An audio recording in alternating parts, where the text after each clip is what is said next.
Hi friends, welcome back to Chinnaran vlogs. ఈరోజు మనం 20 days time టేబుల్లో ఈరోజు మనం డే 20లో ఉన్నామండి. సో మనకి టైం టేబుల్ ఎండ్కి వచ్చేసింది. సో బ్యాలెన్స్ ఉన్న 2 రాశాను. నాకు రీజనింగ్ అర్థమెటిక్లో ఏం తోచలేదండి. అంటే అన్నీ ఇక్కడితో అయిపోయాయి. ఏమైనా మీరు ఉంటే చెప్పండి, ఇక్కడ రివైజ్ చేద్దాం, ఓకేనా? లేదంటే డే 21లో ఇంకా ఏమైనా బ్యాలెన్స్ నేను కవర్ చేయనివి ఏమైనా ఉంటే ఒకసారి నాకు కామెంట్ చేయండి. డే 21లో కవర్ చేద్దాం, ఓకేనా? సో డే 20లో మన టార్గెట్స్ వచ్చేసి స్ట్రాటజిక్ జీకేలో ఫేమస్ ప్లేసెస్ అండి, అండ్ అర్థమెటిక్లో alphabet numeric series. So first famous places చూద్దాం, తర్వాత ఆల్ఫాబెట్ న్యూమరిక్ సిరీస్ చూద్దాం, ఓకేనా? So first famous places. So ప్రముఖ పట్టణాలు, నగరాలు ప్రాముఖ్యత అండి. సో ఫస్ట్ వచ్చేసి ప్రపంచంలోని ముఖ్యమైన నగరాలు ప్రాముఖ్యత. అంటే ఇది వరల్డ్ వైడ్గా చూడండి, చాలానే ఉన్నాయి. మీకు ఎగ్జాంపుల్ కొన్ని చెప్తాను చూడండి. దక్షిణాసియా అథెలాయిడ్ చర్మ శుద్ధి కర్మాగారాలు ఉన్నాయండి ఇక్కడ. అవధాన్ ఇరాన్ ప్రపంచంలో అతిపెద్ద చమురు శుద్ధి కర్మాగారం ఉంది. సో ఇలాంటివి ఇక్కడ చాలానే ఉన్నాయండి. సో ఇవన్నీ ఒకసారి గుర్తుపెట్టుకోవడం చాలా బెటర్. లేదంటే ఒకసారి ఎవరన్నా ప్రీవియస్ ఇయర్ ఏవొస్తున్నాయి, ఇంపార్టెంట్ బిట్స్ ఏంటి అనేది చూసుకున్న బెటరేనండి. చాలా ఉన్నాయి. సో ఇక్కడికి వరల్డ్ వైడ్గా అయిపోతుంది. మన ఇండియా పరంగా భారతదేశంలోని ముఖ్యమైన ప్రదేశాలు ప్రాముఖ్యతలు. సో ఇది మన ఇండియాకి సంబంధించినవండి. అమర్నాథ్ జమ్మూ అండ్ కాశ్మీర్లో ఉంటుంది. మంచు గృహ అంటండి. అమర్నాథ్ అనేది మంచు గృహ. సో అలహాబాద్లో ఉత్తరప్రదేశ్ సింధు యాత్ర కేంద్రం, గంగా యమున సరస్వతి నదుల సంగమ స్థలం, కుంభమేళ ఉత్సవాలు ఇప్పుడు మనకు జరిగాయి కదండి. సో కుంభమేళ ఉత్సవాలు జరిగిన అలహాబాద్ అంటండి. అండ్ ఆనంద భవన్ అంటే ఇప్పుడు మనకు కుంభమేళ జరిగింది ఇక్కడ కాదనుకోండి, చెప్తున్నాను. రీసెంట్గా న్యూస్లో ఉంది కదా, అలహాబాద్ ఉత్తరప్రదేశ్ అండి. అక్కడ ఏమేమి ఉన్నాయి, నెహ్రూ వంశ నివాస స్థానం, ఓకే. సో ఇలా ఇంపార్టెంట్ ఉన్నాయండి. అమృత్సర్ పంజాబ్లో ఉంది, స్వర్ణ దేవాలయం, ఓకే. అమృత్సర్ అనేది స్వర్ణ దేవాలయం అండి. సో ఇలాంటి కొన్ని ఇంపార్టెంట్ ఇండియా వరకన్నా చదువుకోవడానికి ట్రై చేయండి. మన ఇండియా వరకన్నా ఇంపార్టెంట్. సో ఇవే కాదండి, వీటితో పాటు చారిత్రక నేపథ్యం గల ప్రదేశాలు అంటే హిస్టారికల్గా ఉంటాయి కదండి, మన చరిత్రకు సంబంధించినవి. సో అవి కూడా ఇంపార్టెంటే. సో మీకు ఎగ్జాంపుల్ ఏం చెప్పాలి అంటే చూడండి, హంపి కర్ణాటకలో ఉంది. ప్రాచీన విజయనగర సామ్రాజ్య రాజధాని. విజయనగర రాజధాని అంటండి హంపి అనేది. సో విజయనగరం అనేది మనకి హిస్టరీ కదా. సో అది కాళీబంగన్ రాజస్థాన్లో సింధు నాగరికత కాలం నాటి కాల్చిన ఇటుకలు లభించాయి. కాళీబంగన్లో అంటే ఇది మనకి హిస్టరీలో కవర్ అవుతుందండి. హిస్టరీ సింధు నాగరికత చదివితే, హిస్టరీలో సింధు నాగరికత చదివినప్పుడు ఇది వస్తుందండి. సింధు నాగరికత అండి. హిస్టరీలో ముందు చరిత్ర, మధ్య చరిత్ర ఇవి ఉంటాయి కదా. సో ఇది సింధు నాగరికత అనేది ముందు, ఓకే, ముందుది, ఓకేనా. నెక్స్ట్ ఇలాంటివి అండి. చూడండి, లోథల్ గుజరాత్లో కలదు. సింధు నాగరికత కాలంలో ప్రముఖ ఓడరేవు పట్టణం, ఓకేనా. ఇవి కొన్ని మీకు ఐడియా రావాలంటే మీరు హిస్టరీ చదవాలండి. హిస్టరీ ఎలాగో చదువుతాం కదా, సో అక్కడ నుంచి ఇక్కడికి రిలేట్ చేసుకొని చదవండి, ఓకే. మొహంజోదారో ఇది కూడా సింధు నాగరికతకు సంబంధించిందేనండి. సో ఇలాంటివన్నీ కొంచెం ఫేమస్ ప్లేసెస్ ఉన్నాయి.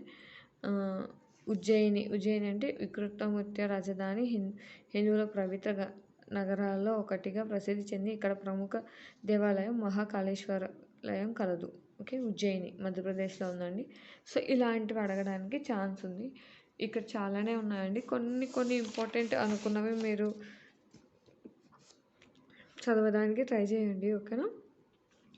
ఉదయ్పూర్ రాజస్థాన్లో సరస్సుల నగరంగా ప్రసిద్ధిగాంచిన ఉదయపూర్ పర్యాటకులను బాగా ఆకర్షిస్తుంది. ఓకే, ఇలాంటివి కొన్ని ఉంటాయండి. అట్లాంటివి ఇంపార్టెంట్వి మీరు ఒకసారి చెక్ చేసుకొని ఏవి ఇంపార్టెంట్ అనేది చదవండి. లేదంటే మీరు మీకు కావాలంటే ఒకసారి నాకు కామెంట్ చేయండి. నేను ఇంపార్టెంట్ ఏవి అనేది ఒకసారి చూసి మీకు వీడియో చేయడానికి ట్రై చేస్తానండి. ఓకేనా? సో ఇంతటితో మనకి ఫేమస్ ప్లేసెస్ అనేవి అయిపోయాయి. నెక్స్ట్ మన టార్గెట్ ఏంటో చూద్దాం. సో నెక్స్ట్ మన టార్గెట్స్ వచ్చేసి ఆల్ఫాబెట్ న్యూమరిక్ సిరీస్ అని. ఫేమస్ ప్లేసెస్ అయిపోయాయి కదా. Alphabet numerical series, alphabet test అండి. ఆల్ఫాబెట్ న్యూమరికల్ సిరీస్ అంటే ఇవేనండి. మనం ఆల్ఫాబెట్స్కి నెంబర్స్ ఇస్తాము. ఆల్ఫాబెట్స్కి నెంబర్స్ ఏకి 1, బికి 2 ఇలా వరుసగా ఇచ్చుకుంటూ వెళ్తామండి. జెడ్కి 26. ఇలాగే వీటికి ఆపోజిట్ ఉన్నవి కూడా నేర్చుకోవాలి. ఆపోజిట్ లెటర్స్ ఆపోజిట్ నెంబరింగ్ కూడా మనం నేర్చుకోవాలండి. ఓకేనా? చూడండి ఇక్కడ ఏకి 1. ఓకే, ఇవి నార్మల్గానే ఇచ్చారు. ఇవి కాదండి, వీటికి రివర్స్ అంటే జెడ్కి 1, వైకి 2 ఇలా రివర్స్ నుంచి ఇక్కడ 1, 2, 3 ఇక్కడ నుంచి స్టార్ట్ అవుతాయండి. అప్పుడు మనకి ఏ అనేది 26 అవుతుంది. లేదంటే మీరు ఈజీగా ఏకి ఆపోజిట్ ఏంటి జెడ్. సో జెడ్కి 1 అయితే ఏకి 26 ఇలా కూడా గుర్తుపెట్టుకోవచ్చు. సో ఇలా ఉంటుందండి. ఇలా ఇచ్చేసి మనకి ఇక చూడండి పై ఇవ్వబడిన అక్షరాల్లో ఎడమవైపు 16వ అక్షరాన్ని ఎడమవైపు 9వ అక్షరం ఏది? ఓకే, ఇలా అడుగుతారండి క్వశ్చన్స్. సో ఇది ఆల్ఫాబెట్ న్యూమరికల్ సిరీస్ అంటే కొంచెం రివర్స్లో ఇచ్చి అడుగుతారండి. మనం గుర్తుపెట్టుకోవాలి అవి అనేది. సో ఇవేనండి ఆల్ఫాబెట్ న్యూమరికల్ సిరీస్ అండి. ఇవి ఇక్కడ చూస్తున్నారు కదా కొన్ని ఎగ్జాంపుల్స్. చాలా మోడల్సే ఉంటాయండి. ఇదేమో ఈజీగానే అయిపోతుంది. మీరు జస్ట్ ఆ నెంబర్స్ అనేది గుర్తుపెట్టుకోవడం ఇంపార్టెంట్ అంతే. సో ఫస్ట్ ఏం చేస్తారంటే ఏ టు జెడ్ రాయండి. ఏ టు జెడ్ రాసేసిన తర్వాత మళ్ళీ జెడ్ నుంచి ఏకి రాసుకొని 1, 2, 3 అనేది రివర్స్ ఇక్కడ నుంచి జెడ్ నుంచి ఇవ్వండి. అంటే అక్షరాలు కూడా మీరు జెడ్ నుంచి స్టార్ట్ చేసి ఏ వరకు రాయండి. ఫస్ట్ ఏ టు జెడ్ రాసిన తర్వాత జెడ్ టు ఏ రాయండి. నెంబర్స్ ఇవ్వండి. సో అలా మీకే అర్థమైపోతుంది ఈజీగా. ఓకేనా? అంతేనండి. దీంతో ఆల్ఫాబెట్ న్యూమరికల్ సిరీస్ కూడా అయిపోయినట్టే.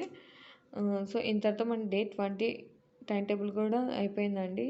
సో మనం సక్సెస్ఫుల్గా మన 20 days టైం టేబుల్ అనేది కంప్లీట్ చేసుకుందామని. నెక్స్ట్ ఏం వీడియోస్ కావాలనేది మీరు నాకు కామెంట్ చేస్తే నేను వాటిని చేస్తానండి. మీకు ఆ వీడియోస్ చేయడానికి ట్రై చేస్తాను. ఓకేనా? సో మీకేం వీడియోస్ కావాలనేది మీరే కామెంట్ చేయండి.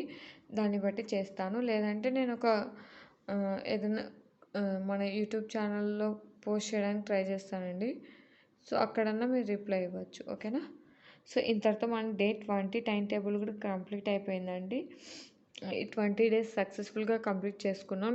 ఇంకేమన్నా కవర్ కాలేదేమో నాకు కామెంట్ చేయండి. డే 21లో అది కవర్ చేద్దాం. అలాగే ఈ డే 21 అంటే రేపు నేను ఒక 5 క్వశ్చన్ పేపర్స్ అనేది టెలిగ్రామ్ ఛానల్లో పోస్ట్ చేస్తాను. ఒకసారి మీరు ఒకసారి అటెంప్ట్ చేయండి. ఎంతవరకు మీరు నేర్చుకున్నారు, ఇంకా ఏదైనా కవర్ కాలేదా అని చూసుకొని ఒక 2 days కేటాయించుకొని వాటిని కవర్ చేసేసుకోండి. ఎక్కడన్నా మీరు క్వశ్చన్స్కి ఆన్సర్ చేయలేకపోతున్నారు, దాన్ని ఒకసారి రివైజ్ చేయడానికి ట్రై చేయండి. సో అప్పుడే మనకి మనం రివిజన్ చేస్తేనే మనకి మనం సక్సెస్ఫుల్గా కంప్లీట్ చేసినట్టు అవుతుంది. అలాగే మీకు గుర్తుంటాయి కూడా ఎగ్జామ్ వరకు. ఓకేనా? ఓకే అండి, థ్యాంక్ యూ ఫర్ వాచింగ్. ఈ వీడియో మీకు నచ్చినట్లయితే లైక్ చేసి షేర్ చేయండి. అలాగే మన ఛానల్ సబ్స్క్రైబ్ చేసుకోండి. మీకు ఎటువంటి వీడియోస్ కావాలన్నా ఒకసారి కామెంట్ చేయండి. అలాగే మీకు ఏమైనా డౌట్స్ ఉన్నా ఒకసారి కామెంట్ చేయండి, నేను రిప్లై ఇవ్వడానికి ట్రై చేస్తాను. ఓకేనా? Thank you for watching. అందరికీ ఆల్ ద బెస్ట్ అండి. నెక్స్ట్ ఏ వీడియోస్ కావాలి, హిస్టరీ కావాలా లేదంటే జియోగ్రఫీ కావాలా, ఇలాంటివి ఏవి కావాలో ఒకసారి కామెంట్ చేయండి. మనం ఆ వీడియోస్ చేసుకుందాం. ఓకేనా? థ్యాంక్ యూ ఫర్ వాచింగ్ అండి. మీ ఫ్రెండ్స్ ఎవరైనా ఉంటే వాళ్ళకి షేర్ చేయండి. Okay. Thank you for watching. All the best.